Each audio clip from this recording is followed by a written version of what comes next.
Hi there, we're going to be looking at transforming graphs. So the first thing you need to be familiar with is function notation. So here we've got something where instead of using y, we're going to use a function of x, so f of x. And with the function notation, we can transform a graph around a graph to make it a slightly different shape, and it's very useful for modeling real situations. You know how you can adjust a simple shape and make it fit the situation you've got. So for our first one, we've got what if there's a function where there's just a number added on the end. So what I'm going to talk about is whether that affects the x coordinates or the y coordinates and what effect that has. So for this one here, if a number is added on to the end of the function, then it will affect the y coordinates, and the effect it will have is it will translate the graph, and I'm going to turn it in terms of a vector because it's translating it by a vector of nothing across, but it will go up by the amount that's added on. If we take a function that's being multiplied by a number, then again this will affect the y, but this time it will stretch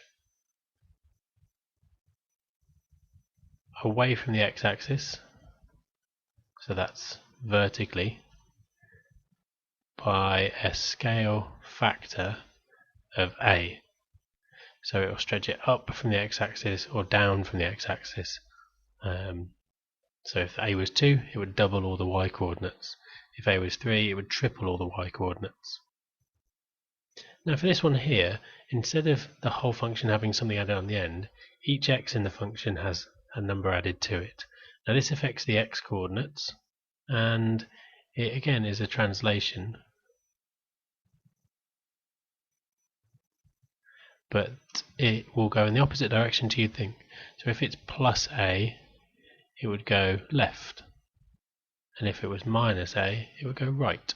So if you add on 2 to all of the x's, it'll move the graph left by 2. And this one here, where each of the x's is multiplied by a factor, again it will affect the x, and this time it will stretch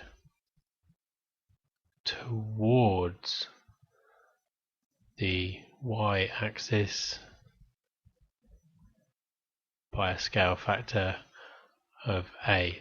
Now with this one, it's best that I demonstrate it below in a moment, but if it was 2x, then what would happen is you'd fit 2 of the same function in the same space. It's actually squashing it towards the y-axis.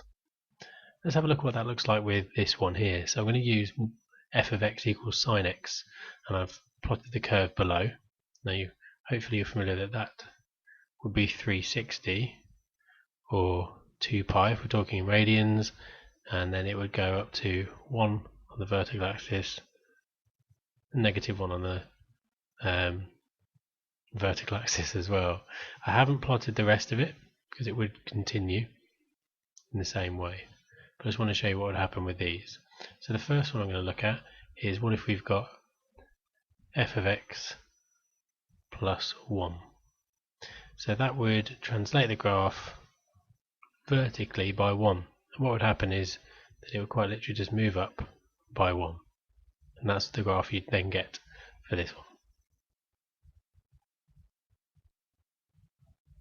Alternatively though, if we were to take a different one and do 2 f of x, and I meant to say that that would be written as sine x and just plus 1 on the end. This one here would be 2 sine x, and the effect that would have would be to take it, and if I just move it up a bit, it would actually double the amplitude. So what you get is something that looks a bit like that, where instead of going up to 1, you go up to 2 and down to negative 2.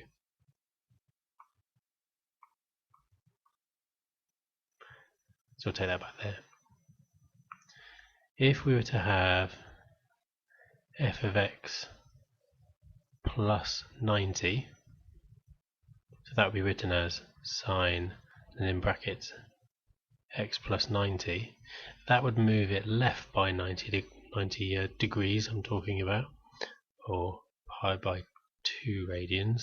So what would happen is it would move our curve this way by 90 degrees. So whatever that number is, it moves it in the opposite way to you'd think.